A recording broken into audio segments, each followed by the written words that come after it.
What's up? What's up? What's up? What's up? I'm live. I'm live. I'm live. I'm live. So, y'all know my co host, the admirable, comparable, vivacious Mrs. Danny Wright, has an important job, right? So, she is the strategic director of strategic marketing or something for a HBCU conference. So she's always at a doing something very important for the conference because she works for, her boss is the bomb, right? So I am going to be holding it down for the night. I probably won't be here long, but I just want to make sure that I show up for us, show up that we're so that we are we stay consistent and we still are able to kind of just get it in. So tonight, real quick, first of all, welcome to Hits and Heels.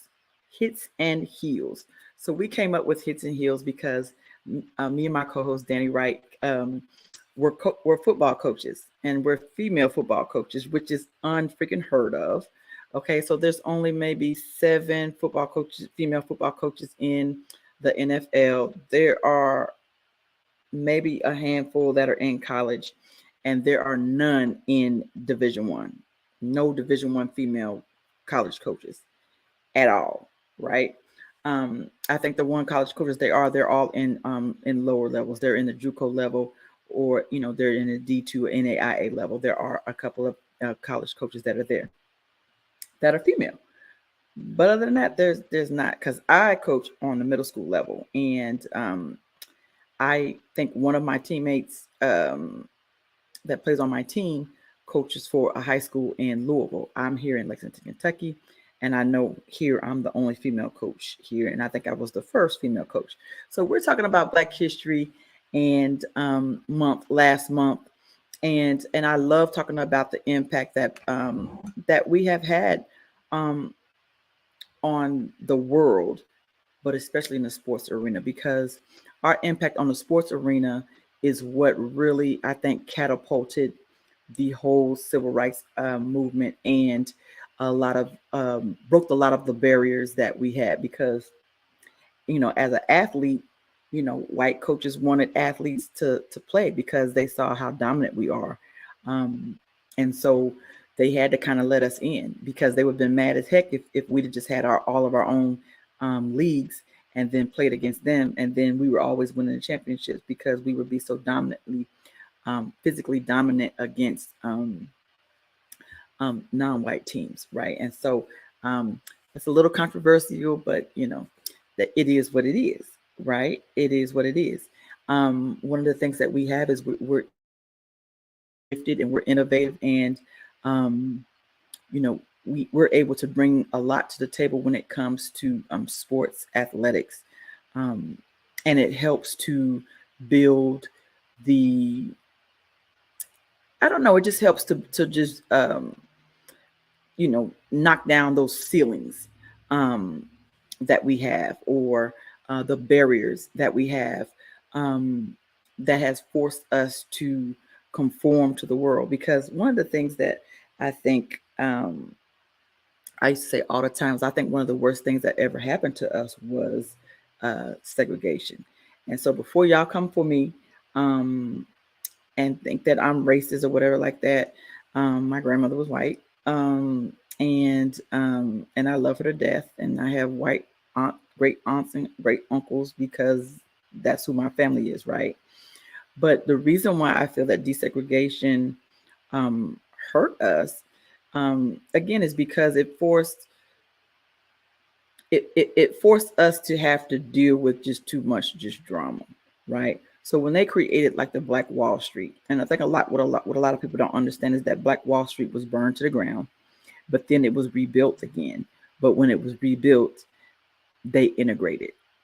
Okay, and then integration was the worst thing to happen, because once we integrated, then now it integration only benefited the white people, because now we don't dominate them.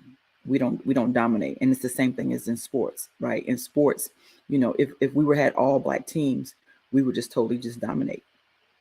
And And we would deal with the same stuff like that happened with Black Wall Street, where they would just burn things down. So anytime we would have our own things, they would just burn it down, or we wouldn't have the resources to be able to have our own thing, because in order for us to keep from integrating, we would have to have our own infrastructure on everything. We would have to have our own military. We would have to have our own police. We would have to have our own hospitals and schools and all that stuff. But those are the things that Black Wall Street had, right? We would have our own teams. We would have our own NFL black. It would probably be called the Black NFL, right? It would be called the Black NBA. But how much money would those other teams, with the non-white teams, make if there was no blacks in any of those leagues? I mean, even in the MLB, like, who'd want to go watch it? And that sounds mean, right? It sounds mean. But when we're looking at Black history and the impact that Black people have had on everything, inventions, innovation, we set the tone for everything, absolutely everything, when it comes to dances, when it comes to singing, when it comes to anything that you can think of, right? Name something that we don't have an impact on as Black people. But yet we're still, at the NFL still doesn't have any Black owners. Most of the colleges that have 60-75%, including the NFL and the NBA and all of the major sports, have dominant Black players, are still dominated by white coaches. Even in the female sport, let's go on the female side of it. We still, most female sports are still dominated by males, and that's something that I just don't get it. I just don't get it. Why do you feel that there are unqualified women to coach? I mean, Pat Summitt paved the way for all of us. Matter of fact, let's go back to Black history. I mentioned Pat Summitt, and I'm totally disrespecting Vivian Stringer, right? She's the first coach to have, when she was coaching at Cheney State, the first HBCU to play in the NCAA, and they actually made it to the Final Four, right? And it was a team that had 6, I think, All-Americans on their team as Black players, Black female players, right? And so, so she kind of paved the way, and I'm not understanding why there weren't more female coaches that came behind her, besides the fact that it's just so hard to pave the way. I mean, to continue to trailblaze, because it's always a ceiling that we have to fight.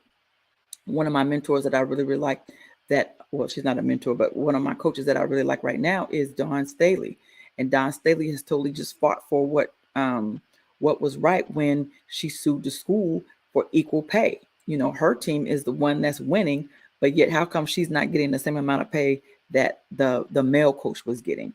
And so I love that she, stood up for what she believed in, and fought for the equality, and that's going to set the tone as well.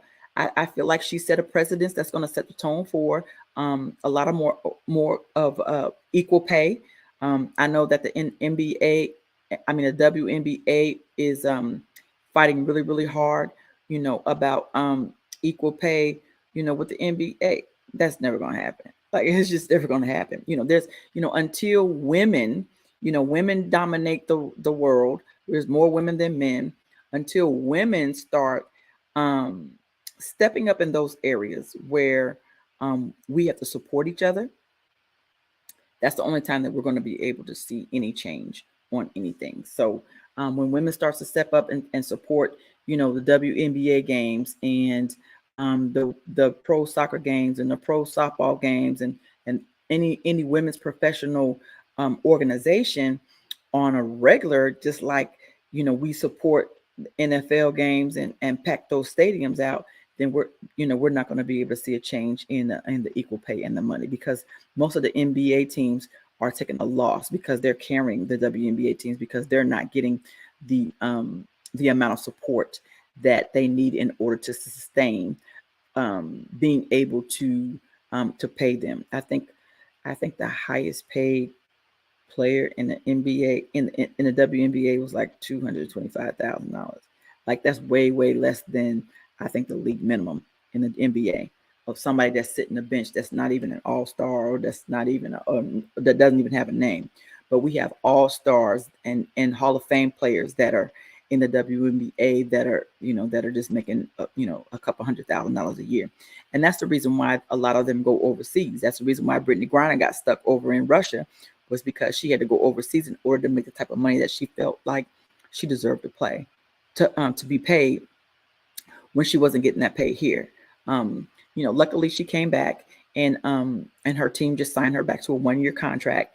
But look at all the drama that she had to go through in order to deal with that, to play the game that she loves. Most men, the only reason why they're playing overseas is because they don't make it into NBA, or they get to the point where they're just not good enough, and or they've gotten old, and so they just go overseas, right? And so that's my soapbox for today. I just wanted to get on here real quick. I was going to try to see and save time to see whether or not my co-host was going to make it on. Danny, we miss you. We know you're handling your business because you are all that in a bag of chips, girl. We appreciate you. But you got to do your thing. Don't worry about what's going on over here. You got to get yours in, sis. So when she gets back, and I'm sure we'll be able to do a recap of everything that she's got going on, and my family is downstairs with everything that she's got going on, and I can't wait to catch up with her and get you guys filled in with what she's got going on, right? So I think I am done. 12 minutes. I was going to do like 15, 20 minutes, and that was about it, because I just wanted to get on here, show my face, let y'all know Hits and Heels is still alive and kicking it. We're in the process of locating some more special guests that we'll have coming on here.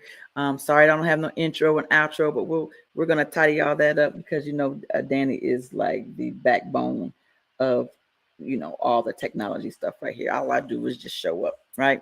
So we'll get all that together, and I do want to announce. So you guys do know that I am the assistant coach for the Derby City Dynamite, right? So if you guys go to WFA,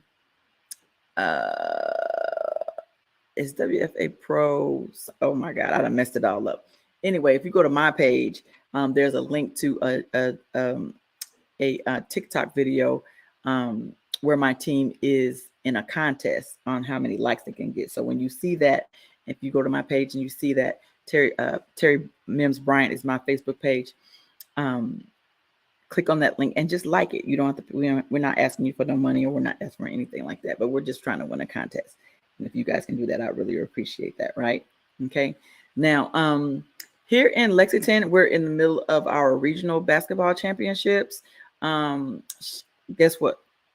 How about Frederick Douglass boys and girls are both have made it to the semifinals in the regionals. So they are still being dominant in the city of Lexington. There's a lot of people that hate on Frederick Douglass and the culture that they have created there. But what I think that people need to do is need to go and and just mimic that culture, because they created a winning culture, and it has